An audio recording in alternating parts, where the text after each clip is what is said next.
Hello everyone, स्वागत है आप सबका।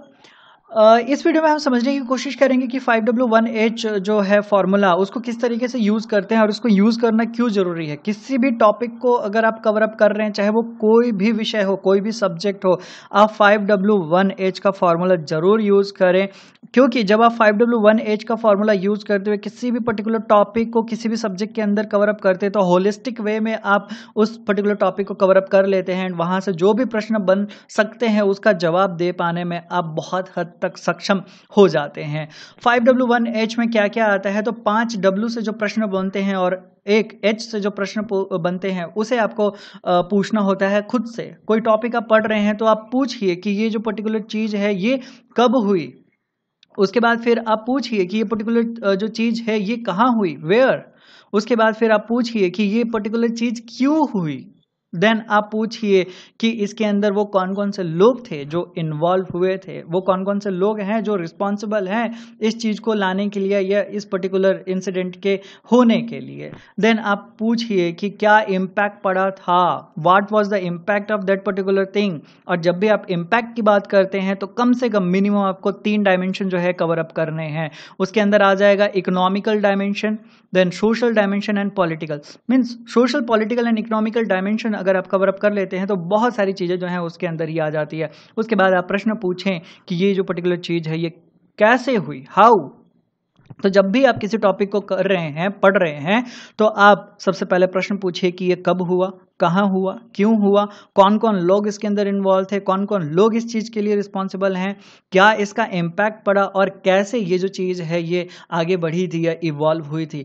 और इस चीज़ को आप सिर्फ किसी एक टॉपिक में या किसी एक सब्जेक्ट के लिए मत मान के चलिए। आप कोई भी टॉपिक पढ़ रहे हैं, किसी भी सब्जेक्ट के अंदर आपको हॉलिस्टिक नॉलेज अगर चाहिए किसी भी पर्टिकुलर टॉपिक के ऊपर, तो आप 5W1H के थ्रू मैक्सिमम जो नॉलेज है उस पर्टिकुलर टॉपिक का वो गेन कर सकते हैं। फॉर एग्जांपल आप मैथ्स कर रहे हैं, आप पाइथागोरस थ्योरम कर रहे हैं, तो आप अपने आप से पूछिए कि कब ये बनाया गया, पाइथागोरस थ्योरम जो है वो कब आया एग्जिस्टेंस में। उसके बाद पूछिए कि कहाँ पे ये आया, कौन से देश के अंदर इस चीज़ को इवॉल्व किया गया।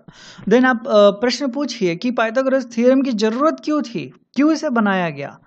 क्योंकि हम पाइथागोरस थ्योरम जो है यूज़ कर लेते हैं, जो हमें प्रश्न दिए जाते हैं स्कूल के अंदर, कॉलेज के अंदर या कंपटीशन के एग्ज़ाम के अंदर, हम पाइथागोरस थ्योरम जो है लगा के उसका आंसर तो निकाल लेते हैं, बट ये क्यों बना था उसको भी जानना आवश्यक है। कौन कौन से लोग जो हैं वो इन्वॉल्व हैं इस पाइथागोरस थ्योरम को इवॉल्व करने में। देन ये जो पाइथागोरस थ्योरम है इसका क्या इम्पैक्ट पड़ा सोसाइटी पे, वो भी जानना जो है ज़रूरी होगा। देन कैसे ये जो है इवॉल्व हुआ एंड कैसे ये ह्यूमन सभ्यता के अंदर काफ़ी हेल्पफुल रोल जो है वो प्ले कर रहा है। तो इस तरीके से आप 5W1H का फॉर्मूला आप अगर लगाते हैं किसी भी सब्जेक्ट में, किसी भी टॉपिक के अंदर, तो आप बहुत हद तक उस टॉपिक को बहुत अच्छे से समझ जाएंगे एंड डाउट्स जो हैं वो आपके ख़त्म हो सकते हैं या फिर बहुत ही कम डाउट रहेंगे जो आप अपने टीचर से, अपने मेंटोर से पूछ के उनको भी दूर कर सकते हैं। तो प्लीज़ आप 5W1H का फार्मूला यूज़ कीजिए जब भी आप किसी भी टॉपिक को पढ़ रहे हैं। तो इसका एक एग्जांपल ले लेते हैं कि मान लीजिए हम 1857 का रिवॉल्ट जो है वो पढ़ने की कोशिश कर रहे हैं, पढ़ रहे हैं उसको हम। तो जब भी आप रिवॉल्ट ऑफ 1857 को पढ़ रहे हैं या कोई भी टॉपिक पढ़ रहे हैं तो आप प्रश्न पूछिए। अगर आप इस रिवॉल्ट के बारे में पढ़ रहे हैं तो आप पूछिए कि ये कब हुआ, आपको डेट पता होनी चाहिए, ठीक है। एंड अगर आपको एग्जैक्ट डेट पता है तो बहुत अच्छी बात है, बट अगर आपको एग्जैक्ट डेट नहीं पता है या एग्जैक्ट डेट जो है हिस्ट्री में मेंशन नहीं किया गया है तो कम से कम एक अप्रॉक्स जो टाइम पीरियड होता है वो आपको पता होना चाहिए। अब फिर पूछिए कि ये जो रिवॉल्ट है ये कहाँ से इनिशिएट हुआ, कौन सा वो जगह था जहां पे ये इनिशिएट हुआ, उसके बाद ये कैसे ऑल ओवर इंडिया जो है फैलता है, वो कौन कौन से इंपॉर्टेंट जगह हैं जहां पे ये जो रिवॉल्ट है वो अपना विकराल रूप लेता है। देन आप पूछिए कि ये रिवॉल्ट ऑफ 1857 जो है क्यों हुआ, इसके अंदर आप कारण बताइए। जो भी कारण आपको मिलते हैं उसका जवाब जो है आप लिखने की कोशिश कीजिए। सोशल कारण होंगे, इकोनॉमिकल कारण होंगे, पॉलिटिकल कारण होंगे, रिलीजियस कारण होंगे, तो जो भी कारण हैं उनको आप मेंशन कीजिए। इमीडिएट जो है वो भी रीजंस थे जिसकी वजह से 1857 का रिवॉल्ट जो है वो हुआ था। तो वो इमीडिएट कॉजेज क्या थे, लॉन्ग टाइम से जो प्रॉब्लम्स चलती आ रही थी, जो ब्रिटिश आर्मी के अंदर इंडियंस लोग थे उनकी क्या प्रॉब्लम्स थे, उनके क्या इश्यूज थे, वो सारी चीज़ें जो हैं वो भी भी हमें सोचना है और उसका जवाब जो है हमें ढूंढना है और उसको लिखना है। तो इस तरीके से जब आप वाई पूछेंगे कि 1857 का रिवॉल्ट जो है क्यों हुआ, तो आप देखेंगे कि आपके पास बहुत सारे पॉइंट मिलेंगे।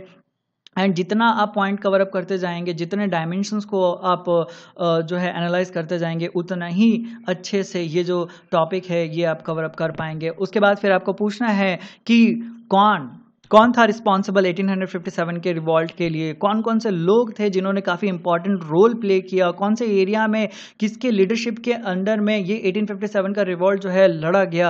वो भी आपको जो है बहुत ही हेल्पफुल रहेगा जब आप आंसर लिखेंगे तब। देन आपको पूछना है हाउ, कैसे ये जो 1857 का रिवॉल्ट हुआ ये कैसे इनिशिएट हुआ और ये कैसे फैला भारतवर्ष के अंदर, ये भी आपको जो है कवर अप करना होगा। उसके बाद फिर आपको पूछना होगा what was the impact of revolt of 1857।